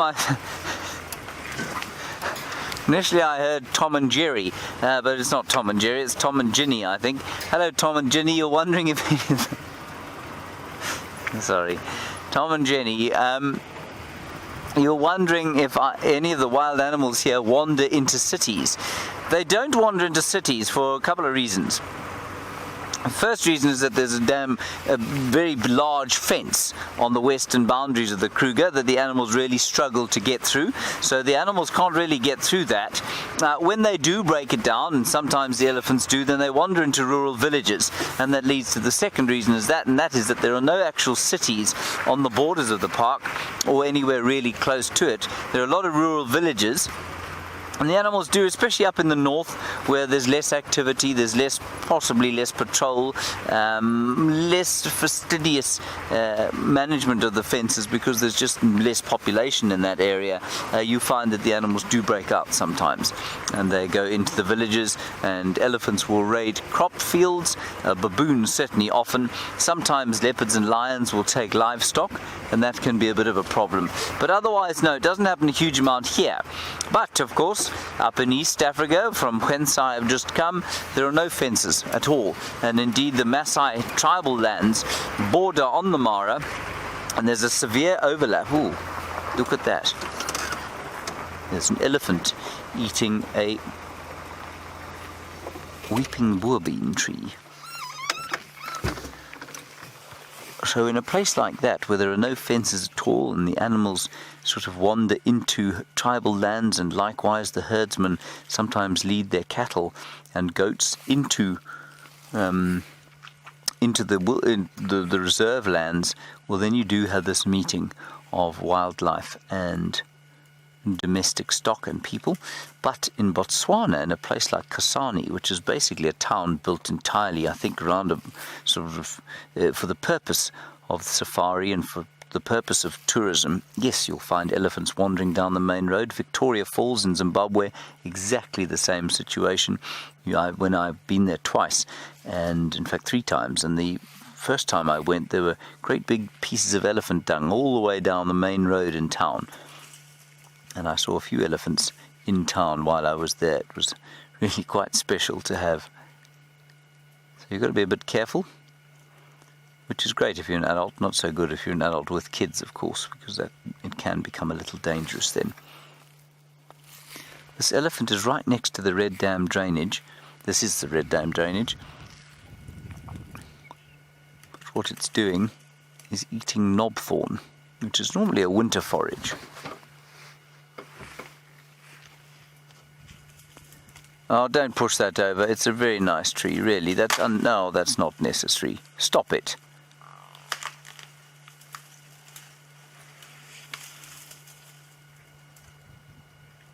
Silly, silly fellow. Andy, if they're not curious, they're certainly very naughty, some of them. You say, are elephants sometimes curious? They are, you know. It's especially the young ones, and especially young bulls, just before they hit puberty, just before they become adults. They are curious, and they'll come up to the vehicles and look and have a sniff about the place. I also think, as I've said before, I think they get bored, and then they can do stuff like this. I suppose he's actually just trying to eat, but they get bored. They will push things over just for the sake of it. They'll come and visit the car and shake their heads for the sake of it, see how sort of strong they are and how terrified we are of them. Oh, this is not nice to see. I know it's normal, but it's not nice to see.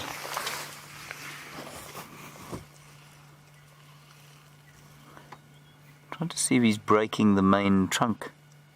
I think he is, isn't he? I think it might be suspended. You think it's suspended there? Well, that's good news. I think you're right. I think the main trunk's behind him, isn't it? Yeah. All right, carry on then, as you were. I apologise for criticising you. So an elephant like this, Andy, would most certainly be a bit curious if it wasn't concentrating on eating. But the cows and the females tend to be much less curious, and I think it's so interesting. I find so often a parallel with human beings and elephants. And if you think of a group of teenage boys and teenage girls, and if you can put aside for a while the socialization that has sort of molded their characters, you find boys horsing about the place, challenging themselves, doing silly things, kind of challenging each other, I suppose, and challenging others, while I think young girls tend to be much more focused. They're much less prone to silliness, if you like. And I think it's the same with elephants. By the time these elephants reach sort of 15 or 16 years old, the females are adults. They're already adults. They've no more time to mess around and horse about the place, so they will completely ignore the vehicles. But the young bulls are the same age, not the same. That, of course, is a gross generalization as far as the human condition goes. But it's quite fun to think of it like that, I think. And still in the background to the far west, the thunder rolls.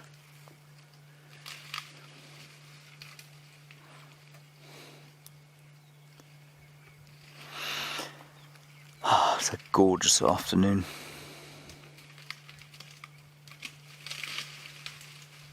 Hello, Eileen. This is a common question, of course, and brought about by I think it was a film. I forget exactly which film, where elephants became drunk from marula fruits. Eileen, categorically I can tell you it is impossible for elephants to become drunk on marula fruits, and the reason for that, they worked it out once. For an elephant to eat enough fermented marula fruit for it to have the same effect as one beer, it would have to eat over, I think it's something like 500 fruits. Now, an elephant can certainly eat 500 fruits, but it can't eat 500 fruits that have fermented at the same time. So it's almost certainly impossible that an elephant should become drunk on marula fruits. Now, this legend comes from a film, like I say. Do you remember which film it was, Brian? No, I don't. It was a Jamie Ace film, the same chap who did The Gods Must Be Crazy, but I don't think it was in The Gods Must Be Crazy. It might be. Anyway, apparently what they did was, I think they sped up some footage. I don't think they actually made elephants drunk. They certainly made monkeys drunk by injecting booze, I think, into fruit, which made the monkeys a bit drunk and made them fall out of trees and that sort of thing, which was quite funny, if not quite cruel, actually, and I don't think it would be allowed these days. But that's where the legend comes from. Ah, there we go. It was the film Animals Are Beautiful People. Thank you very much, Kirsten. So no, it's not possible. And it was so funny, I've often spoken of how when I was a safari guide, well, a different one from this kind of safari guide, when I had guests on the back of the car, I've often been asked, well, who are your worst guests? What nationality? As if you could actually pick one. I had to pick my own nationality, South Africans, because they'd come out here and they'd tell the international guests that you had all sorts of stupid bush legends. For example, that elephants can become drunk on marula fruits and that baboons do the same sort of thing. And you'd be forced to, well, either be very polite and just kind of let it go. But towards the end of my career, when I was getting a little frustrated with the whole thing, I'd be forced to kind of say, actually, that's rubbish, and it's really not true, which normally put me in the bad books with the South African guests, and pretty much in the good books with the internationals.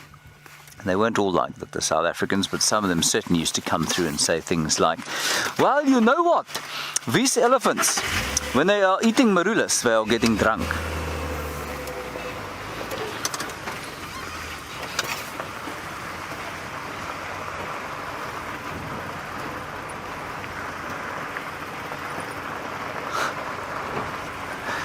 Hello, Steve. You say a blue whale's tongue is heavier than 10... How many elephants?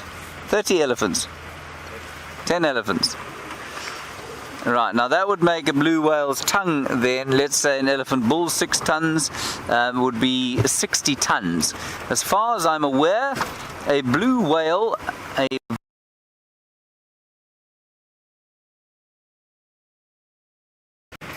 Is it 30 or 300?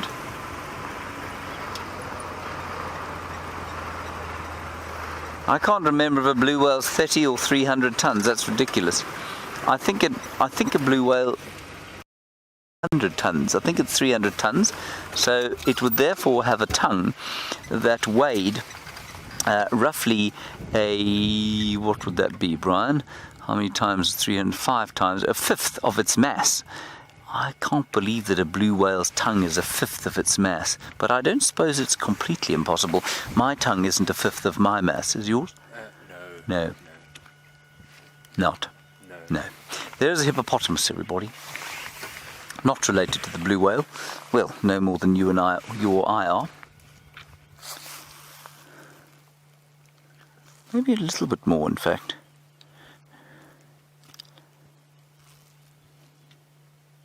So sleepy, look at that, isn't that great? And this is in Red Dam, of course.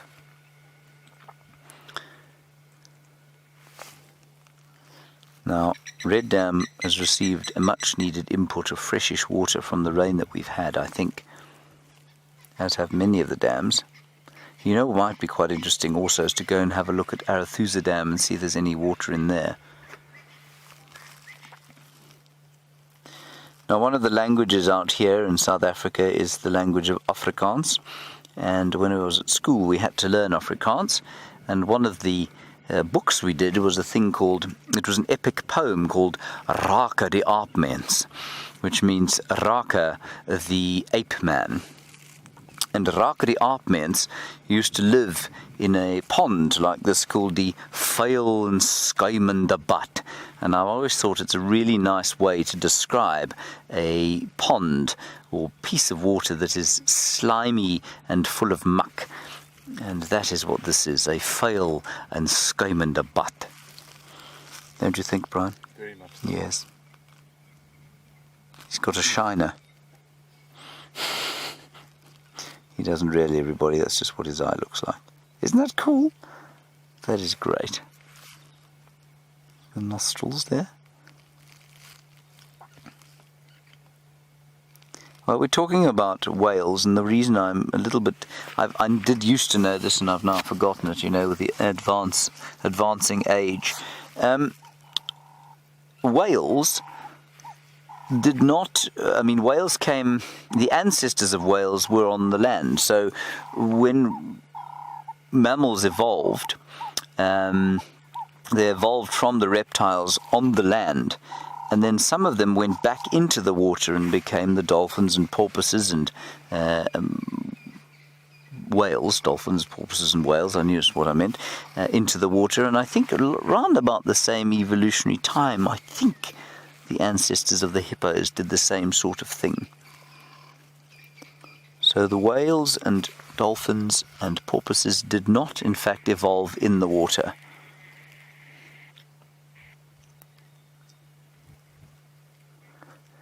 Sorry, MJ, I missed your communication there, Kirsten. Can you go again with it? 173 tons, is that correct? Right, there we go. 173 tons for a blue whale. Right, I'm going to call the biggest blue whale in history 200 tons, and I'm therefore going to say to you that its tongue, being the weight of 10 elephants, i.e. 60 tons, is not possible, because that would make it, just slightly under, what would that be, 1, 2, 3, well, in fact, it would make it 180 tons. It'll make it a third of its mass, which I think is just not possible. MJ, perhaps you can tell us what the tongue of a blue whale weighs. He's just doing his water aerobics. You see that, Brian? Doing a bit of a twisty. So graceful. It's very graceful, yes.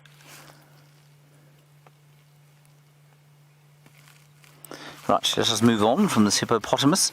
We're going to sort of do a foray down, I think, towards Arathusa Dam. I'd like to have a look there. I've heard nothing on the radio over here at the moment. Goodbye.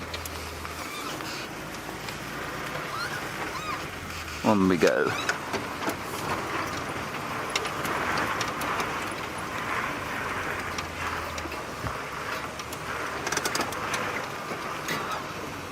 Maureen, you've come to the conclusion from some reading you've done that an elephant's tongue, or at least a blue whale's tongue, weighs that of one elephant, so about 6 tons. Well, that sounds a lot more like it, Maureen. Thank you very much. Let's us across to Jamie Patterson, find out if she is braving the chance of rain on Cheetah Plains or heading back for Djuma. Well, we have avoided getting soaked in Cheetah Plains, and we have actually raced away from the lightning to find ourselves back on Djuma once again. And it seems as though it is an elephant-filled afternoon, and I, for one, am definitely not going to complain. For a couple of reasons. One is, of course, that I absolutely love spending time with these amazing animals, and we're getting the most incredible views of this young bull as he goes about demolishing the guari bushes around him. The second reason is because I happen to think that elephants are very, very good at predicting what the weather's going to do.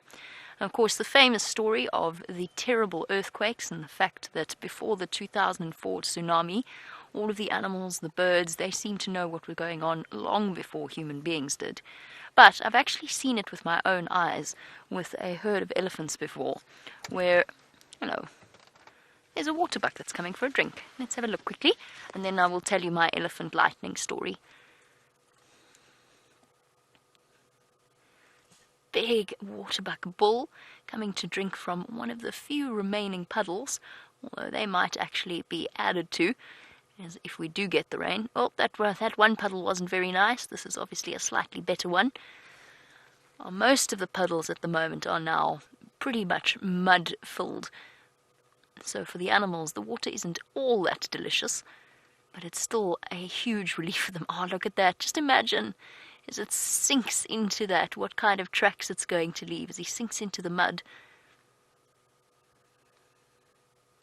Big drink.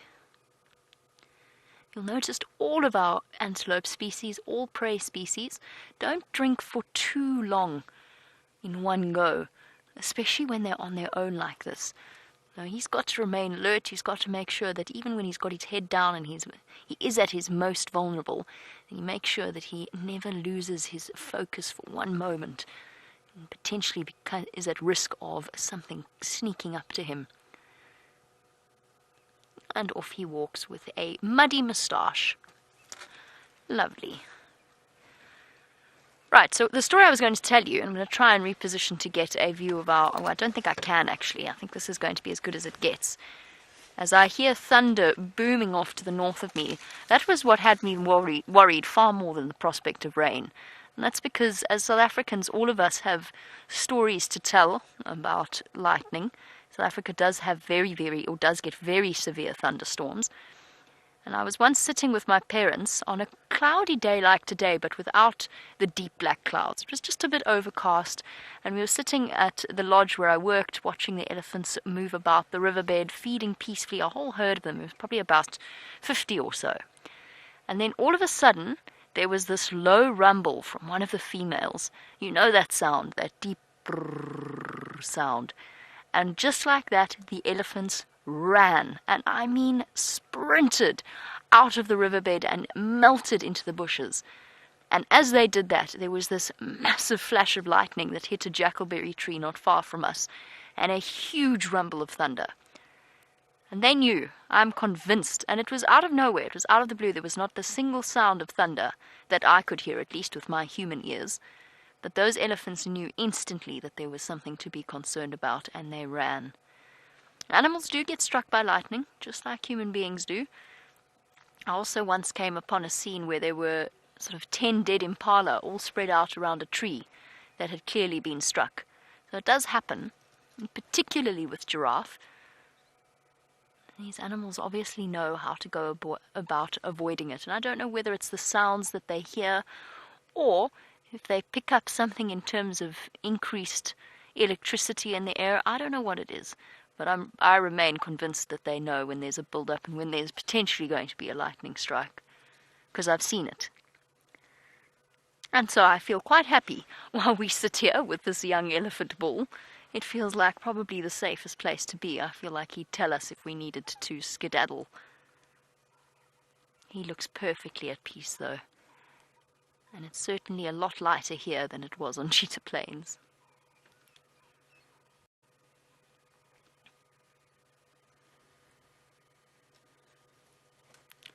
I can hear the rest of the herd. He's not on his own. He's still a little bit young to be separated, but he's at that age where now he's spending a lot of time at the back of the herd. Sort of in the outskirts. He looks as though he's... Oh, yes, he does. That's a tusk wound, if I ever saw one. Somebody's poked him in the bottom with a tusk. It must have been quite a forceful blow to puncture an elephant's skin. An elephant's skin is unbelievably thick. Nothing too serious. It's basically just a flesh wound. For an elephant with skin as thick as his, that's the equivalent of a little graze or something similar. But that could have come from two different sources. One, he might have been sparring with another male, or two, he might actually have upset one of the females, one of the large cows in a breeding herd. And as I said, at his age, he started to move to the outskirts of the herd, and as a result, they become... Shame, I actually always feel, how did I manage this? Here we go. Sorry, managed to wrap the cable around my leg. They always I always feel a bit sorry for them because they become suddenly so unpopular. None of the females want them around. They get all cross and grumpy with them. It must be such a confusing, or maybe it isn't. Maybe they just know instinctively that that's what happens. I can't see any more eddies. I think they're all, unfortunately, south of our boundary. Let's just see whether any of them are drinking at the pan.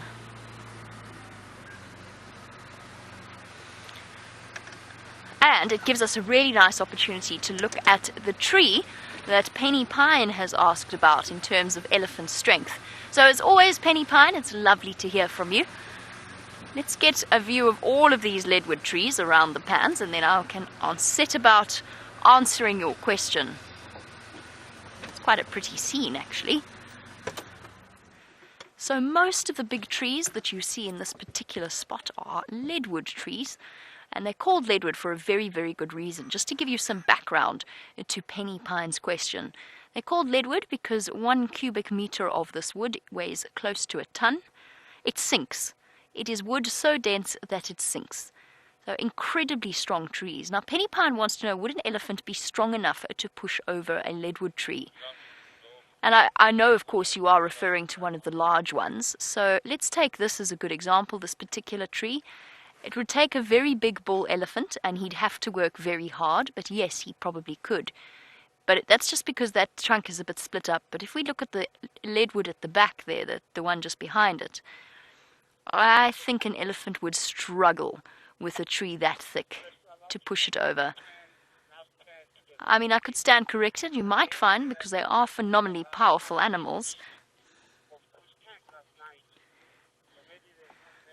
But I don't think that it would manage terribly well. And the same applies to some of the other large trees. Even a large knobthorn would be very, very difficult. Right, now we saw the one with the injury. I don't know where he's gone. Well, I do know where he's gone. He's gone outside of our traverse area. But Nora, you wanted to know how thick the skin of an adult elephant is. And you're looking at probably about 4 inches, if not more. No, I think about 4 inches would probably be a reasonable estimate. It's very, very thick. And that's just basically including the dermis and the epidermis, and not really the subcutaneous layers of fat or anything like that. So it's really, really very thick, and it's very, very tough. But those different layers, of course, have blood vessels and capillaries running through them, which is why, even though that wound hadn't gone right down in below those 4 inches of flesh, it's why there was a little bit of blood there. It's just nicked some of the surface level capillaries. Right, let's go off in search of more things, and since the weather is blowing in from the north, I'm sort of aiming to get slightly closer to home. I think it's going to be a political thunderstorm, I really do. I think it's going to be all noise and no action. I know what we'll do. Sorry, I got distracted there by the smell of the waterbuck. We'll go check on our barbet nest. Let's go and see if they've had any success, if our gentleman crested barbet has managed to excavate his nest site any further, or if perhaps he's managed to convince his lady friend that it's a good place to lay some eggs. Oh, traffic jam.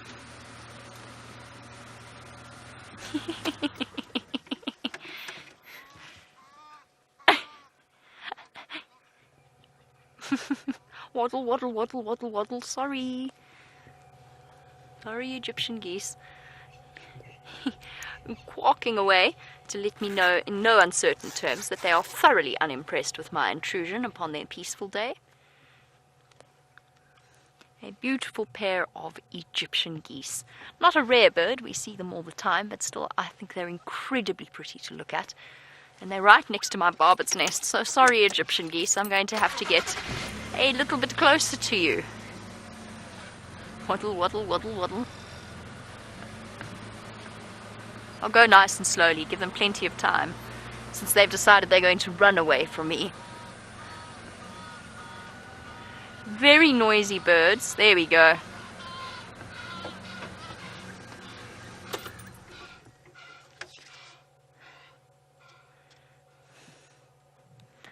More than once I've had my position given away by an overly vigilant Egyptian goose. Right, let's see. Hopefully somebody's home. Perhaps somebody even feeding or incubating the eggs. I don't see anybody. Let's get up close. No crested barbet. So Viam, in this hole in the tree at the bottom there, in the burnt patch, yeah, there we go. So this is the crested barbet nest that Dave and myself found one morning just purely by chance as we were trundling around. And look there, you can see some fresh wood on the bottom there. Now when we came across it, this crested barbet is digging in there and coming up with beaks full of the wood that he was obviously excavating away. And I think he chose it specifically because this tree's been burnt and died, and therefore the rotted wood is probably a little bit softer.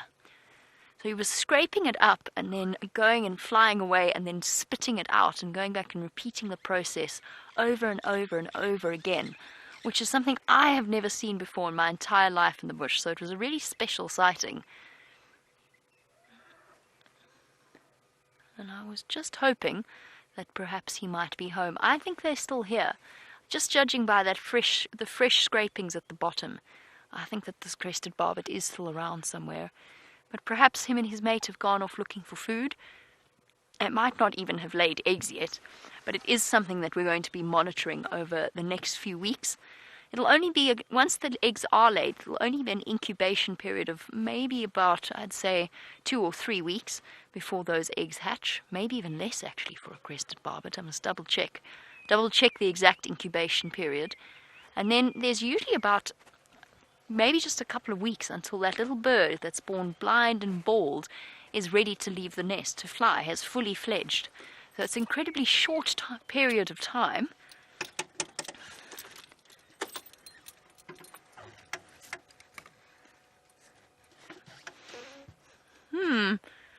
I think that with the thunderstorm approaching, the electrical gremlins have been breeding. We need to just shut down our system for 5 minutes just to get everything sorted out. It's only going to be a really short period of time, so we're going to say goodbye to you for now, but please don't go anywhere. Don't leave your seats. Maybe you can grab a cup of coffee if you really need to, but don't disappear. We'll be back very, very shortly. Thank you.